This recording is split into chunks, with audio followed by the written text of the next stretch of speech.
Salve, salve nação, como é que vocês estão? Bora lá para mais um vídeo. Vamos aí falar da despedida do Cássio, né? Repercussão aí e o que esperar daqui para frente.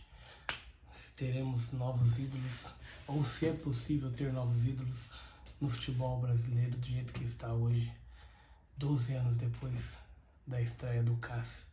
Beleza? Antes de mais nada, quero te agradecer aí pela repercussão dos últimos vídeos, né? Você que ainda não se inscreveu, considere se inscrever, deixe seu joinha, compartilhe o vídeo. Vamos juntos aí à próxima meta, que são 200 inscritos. E eu te agradeço muito, meu nome é Thiago Bernardes e bora lá para mais um vídeo, né? Gravo esse vídeo um dia após a coletiva do Cássio, lá no Joaquim Grava, se não me engano.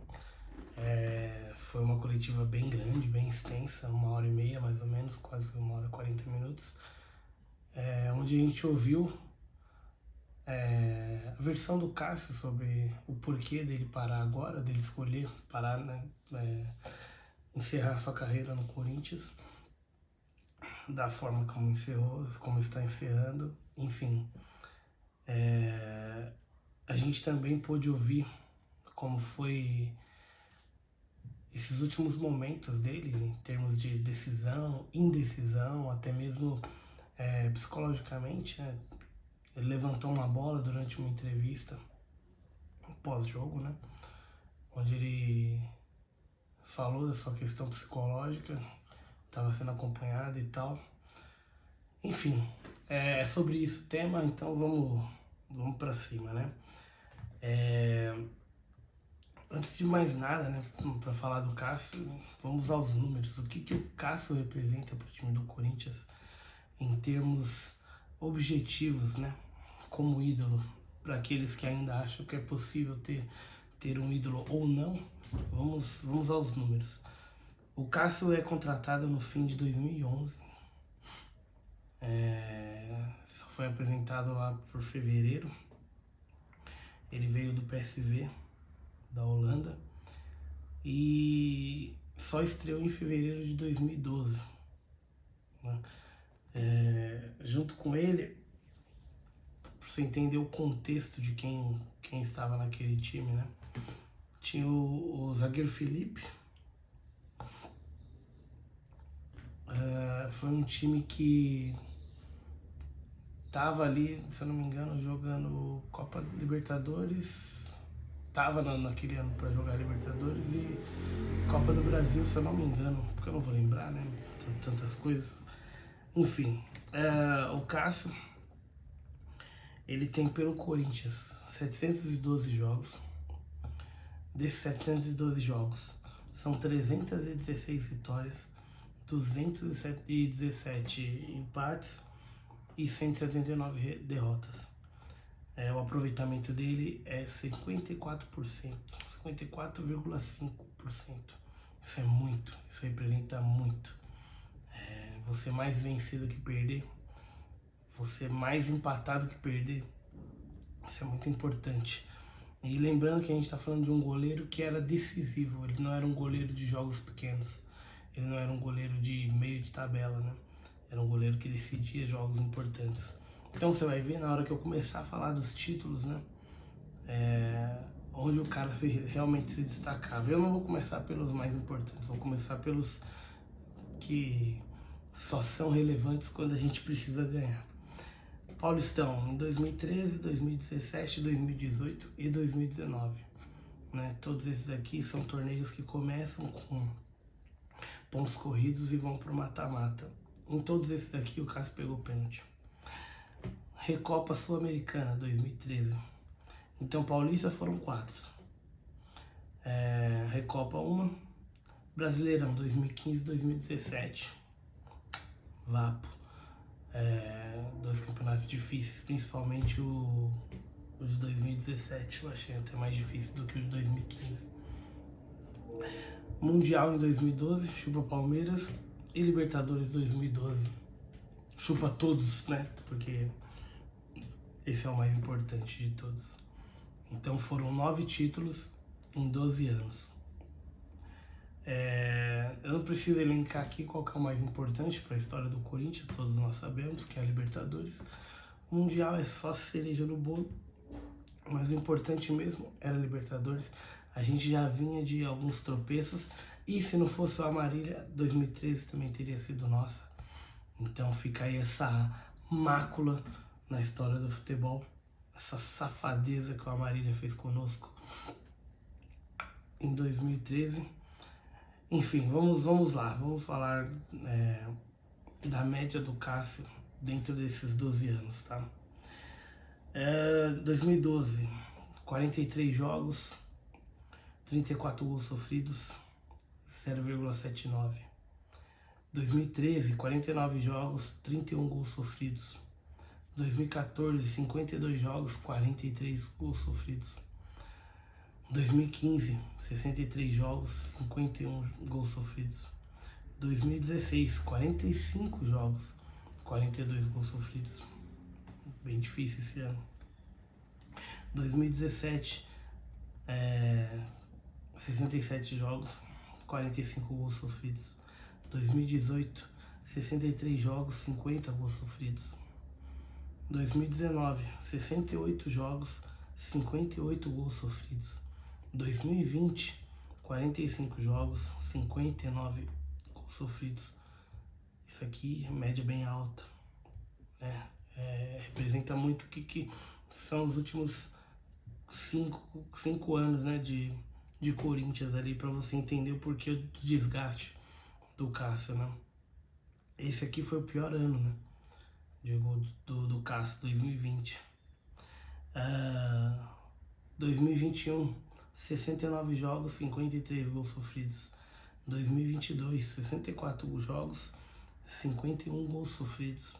2023, 66 jogos, 79 gols sofridos, que é o ano passado. O ano que a gente quase caiu. Não caiu muito graças ao Cássio. E mesmo assim a média foi altíssima de gols sofridos, né? 1,19. E em 2020, 1,31.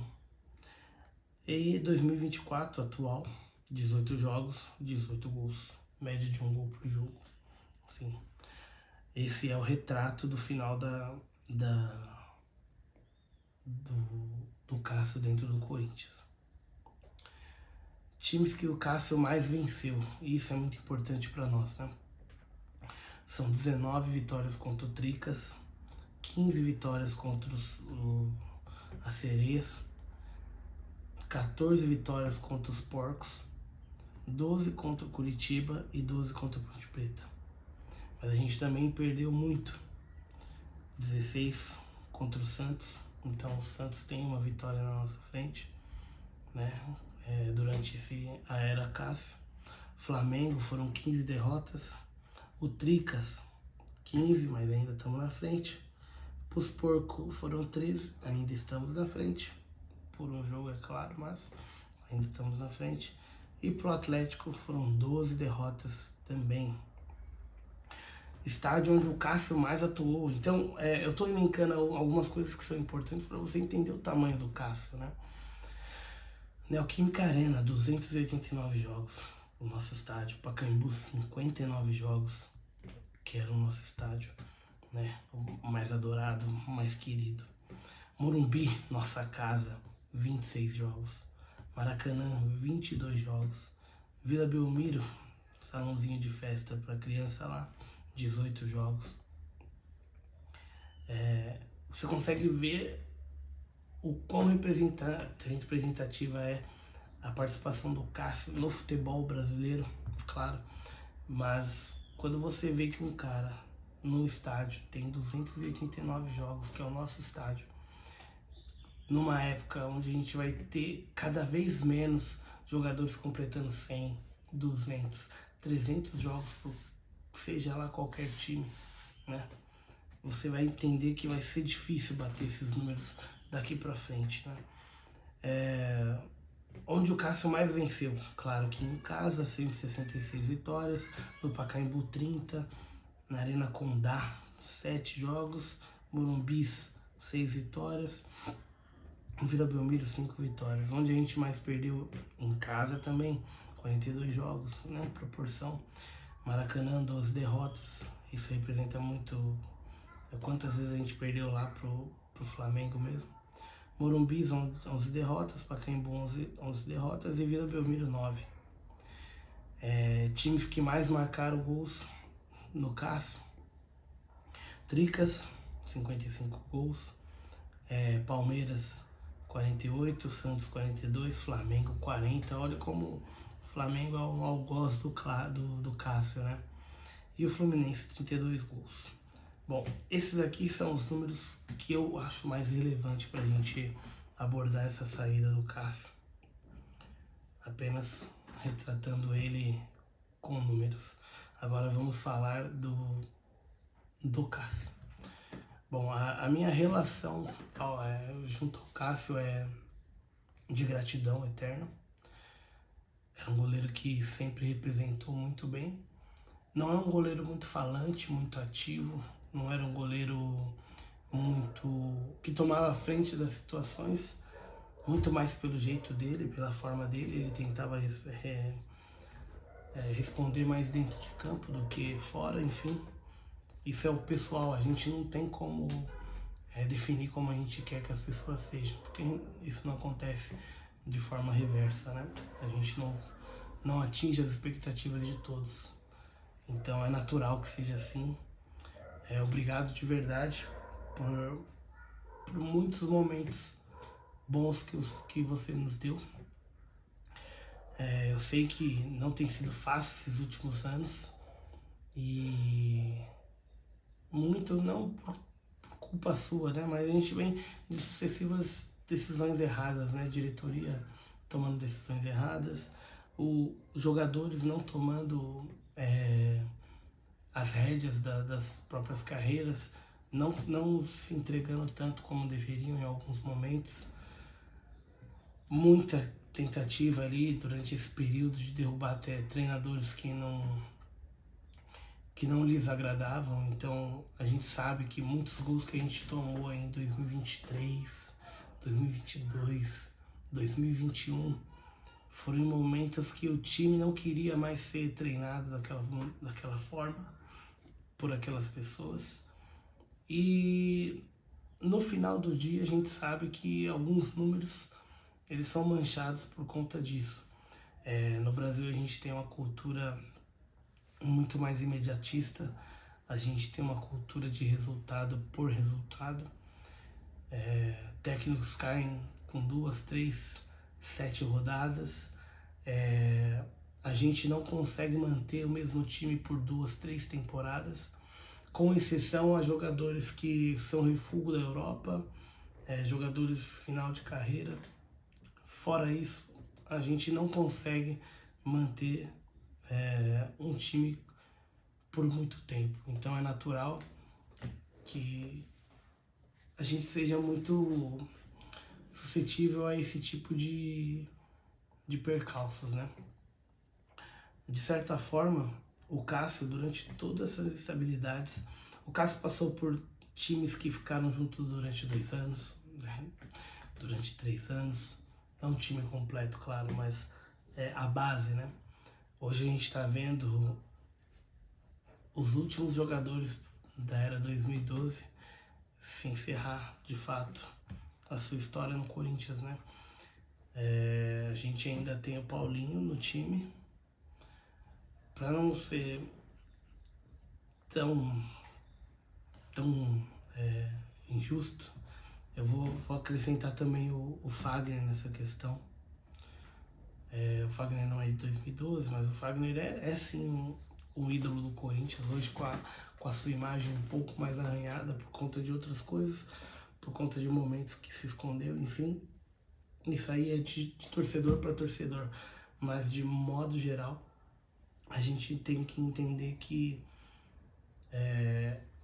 esses 3 últimos jogadores que a gente tem hoje no elenco, tirando o Cássio, que já saiu, acabou, encerrou, Paulinho e Fagner, são os últimos que a gente pode chamar de ídolo no Corinthians.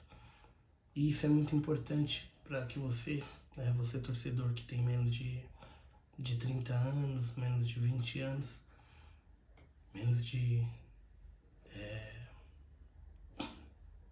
14 anos, vai ser difícil para vocês verem algo parecido com isso.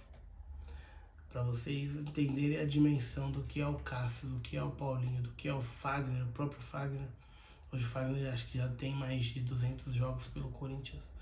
O Paulinho deve estar por aí também, porque o Paulinho saiu, né? Saiu e teve uma carreira na Europa um pouco maior do que a um pouco não, né? Muito maior do que a do Fagner mesmo. Até maior do que a do Cássio, que veio da Europa, um refúgio da Europa, né? No caso. Então é difícil para vocês ter uma noção real do que é ser ídolo hoje, que é totalmente diferente dos anos 2000, comecinho dos anos 2000, comecinho dos anos 90 e dali para trás, né? Então, Rivelino é ídolo e não precisou ganhar título para ser ídolo. Marcelinho Carioca ganhou título pra caramba, é ídolo. Rincon, Edilson, Zé Maria, você vai ter inúmeros nomes, né? Todos esses caras, eles tinham algo que à época eles permitiam. Isso não é mais permitido. Que era uma moeda forte do nosso país. A Europa não era o glamour todo que é hoje. Ela tinha um pouco de glamour, mas os ídolos das antigas, eles preferiam muito mais jogar aqui no Brasil. E eles não precisavam sair do Brasil para ser taxado como bons jogadores como é hoje, né? Hoje a gente sabe que a juventude só respeita quem está na Europa, quem venceu na Europa. Só chama de craque um jogador que está na Europa. E a gente sabe que são valores invertidos. Nem todo jogador que é bom, ele necessariamente precisa estar na Europa para ser chamado de craque. Um exemplo disso, o Renato Augusto. Ele nunca conseguiu se firmar na Europa. Não porque ele não era bom, porque ele não era craque, e sim por questões físicas, né? E a gente tem exemplos de outros jogadores que tiveram carreiras excelentes na Europa e não eram nada excelentes, mas eles tinham um físico muito privilegiado que os permitia jogar muito tempo em alto rendimento. E por conta disso, daqui para frente, para que surjam novos Cássios, para que surjam novos Paulinhos, Alessandros, enfim, Marcos, Rogério Ceni, é muito mais difícil. E a gente tem um exemplo que o último, né, que a gente pode usar de fato, um exemplo forte de jogadores que jogaram do meio para frente e que conseguiram tempo suficiente para se tornar ídolo forte, ídolo eterno no futebol brasileiro. O último foi o Neymar e o Robinho, né? O Neymar até mais do que o Robinho, porque o projeto Santos pro Neymar deu muito certo. Ele conseguiu jogar mais do que 4 anos. Ele conseguiu sair do Brasil com 23 anos e ir para um time gigante da Europa, coisa que hoje já não é mais possível. O Robinho é a mesma coisa, né? Só que hoje isso é cada vez mais difícil. O outro exemplo que a gente tem para colocar no mesmo peso, a gente tem 3. Vinícius Júnior, a gente tem o Rodrigo e a gente tem agora o Endrick. Todos esses 3 não tiveram 3 anos pelo clube, no time principal. Alguns deles não tiveram 2 e alguns deles não tiveram 1 ano completo, né? Uma temporada de começo ao fim. O Endrick agora sai no meio do ano. Então, do meio para frente, a gente já não consegue mais formar ídolos, sejam eles do tamanho que for. É muito difícil. E do meio para trás, que deveria ser mais fácil, está começando a ficar mais difícil. Um exemplo disso, a gente vendeu o Murilo ano passado, a gente vendeu o Pedro Henrique, João Pedro, sei lá. Ele já voltou, mas eu tô tentando falar alguns nomes. São Paulo vendeu o Beraldo, o Corinthians vendeu o Moscardo. Então também está começando a ficar muito difícil você ter ídolos longevos, ídolos que realmente se identificam com a camisa. Então o tamanho do Cássio hoje ainda não é mensurável. Ele vai ser mensurado daqui 2, 3, 4 anos. Aí você vai entender o que a gente perdeu. Em termos de substituição, a gente ainda tem opção, que é o Carlos Miguel, Matheus Donelli, muito bem avaliado. Mas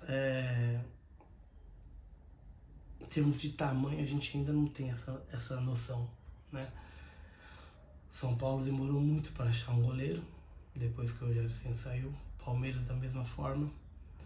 Eles não são unanimidades, tanto o Praz quanto o Everton não foram caras que chegaram e vestiram a camisa. Lá no Flamengo, até mesmo com a saída do Felipe e do Bruno, também demoraram um pouquinho. Tem a questão do Júlio César, que jogou um pouquinho. Eles ainda têm o Diego Alves como um goleiro que ficou um pouquinho mais de tempo, mas eles também não têm unanimidade no gol, então não é uma posição fácil. O Flamengo, um time grande também, gigante, teve suas dificuldades. Hoje a gente vai ter uma maior ainda, que é se o Carlos Miguel vestir de fato essa camisa e conseguir eliminar todas as incertezas que agora, né? Agora com a saída do Cássio, a gente já sabe que essa posição é só dele, né? Então, se ele conseguir eliminar todas as incertezas que estão sobre ele, a gente consegue segurar o Carlos Miguel por quantos anos da Europa? Com uma moeda muito mais forte que a nossa, independente da multa que seja aplicada na renovação. Você acha que um goleiro de 23 anos, 2,04 metros, é o maior goleiro do mundo hoje, estatisticamente já comprovado, não tem outro goleiro maior do que ele. Se a gente dá certo com esse goleiro, quanto tempo a gente consegue segurar ele com o mercado do futebol privilegiado pelos europeus, né? Toda aquela jogada que aconteceu no começo dos anos 2000, que de fato privilegiou somente os europeus e a sua moeda, e todo aquele jogo de passaporte comunitário que a molecada não quer saber, e alguns também que gostam de futebol europeu cagam para isso como se fosse apenas só moeda, né? Enfim, a reflexão que eu quero que você, torcedor, tenha, antes de massacrar a saída do Cássio, antes de colocar ele num pedestal, entenda o quão difícil vai ser para nós após a saída do Cássio, após a saída do Paulinho, após a saída do Fagner, né? Que eu vou fazer um vídeo para cada um deles, né? Para os outros dois também. Quero que você entenda que estão acabando sim a era dos ídolos no futebol brasileiro. A gente vai começar a ter menos ídolos nos clubes e mais ídolos na seleção, porque a gente vai começar a ver alguns nomes aparecerem mais nas seleções do que nos nossos clubes. Então é natural. Infelizmente, essa evolução não é a evolução que a gente queria. O que pode acontecer de diferente é a gente começar a ter mais ídolos estrangeiros nos nossos clubes. Ídolos não formados pela base, ou às vezes até formados pela base, né? Se você acompanha um pouco da base do Corinthians, vai saber que tem alguns jogadores já de outras nacionalidades já compondo nossos times, né, de base. Então, o que fica aqui para você, né, já vou encerrar, é essa reflexão. Aproveite os ídolos enquanto você os tem.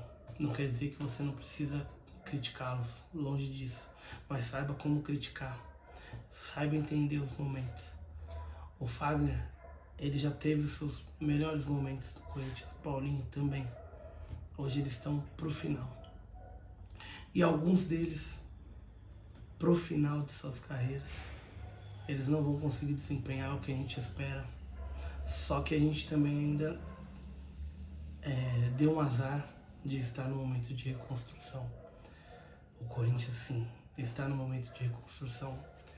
A gente não renovar com o Paulinho, não renovar com o Fagner, resolve um problema, mas abre outro. No caso do Cássio, a gente ainda está com um pouco de margem, porque a gente tem Matheus Donelli e o Carlos Miguel. Mas no caso do Paulinho, a gente perdeu o Ranieri e a gente se viu obrigado a usar o Paulinho. E o Paulinho não performou. E aí você olhava para o banco e não tinha uma certeza. Então, todo o processo ele precisa ser pensado. Não dá para ser na base da emoção. E o Corinthians vem sendo comandado durante pelo menos 10 anos na base da emoção, repatriando, contratando jogadores que já não tem muito para nos oferecer. E isso não é positivo a longo prazo, né? Daria para o Corinthians ter uma mentalidade igual a do Real Madrid? Eu penso que seria ótimo, mas eu sei que não é possível, porque o Real consegue renovar seu clube de 6 em 6 meses. O Real Madrid consegue abrir mão de multas de 6 em 6 meses. O futebol brasileiro não consegue abrir mão de nada, porque tudo volta. Não tem um clube que consegue terminar um contrato sem dever alguma coisa para o jogador. Então, é muito complicado você esperar que a gente, primeiro, tenha uma saúde financeira para manter os ídolos. E segundo, tenha uma saúde financeira para que esses ídolos sejam bem tratados, até mesmo no fim de suas carreiras. Eu sou o Thiago Bernardes, eu agradeço muito a todos vocês por terem ficado até aqui. Ao Cássio, o meu mais sincero obrigado. Que você seja feliz no decorrer da sua carreira e que você seja eterno, como seus números serão eternos. Tamo junto. Vai fazer muita falta um cara como você. E é isso. Aquele abraço e vai Corinthians.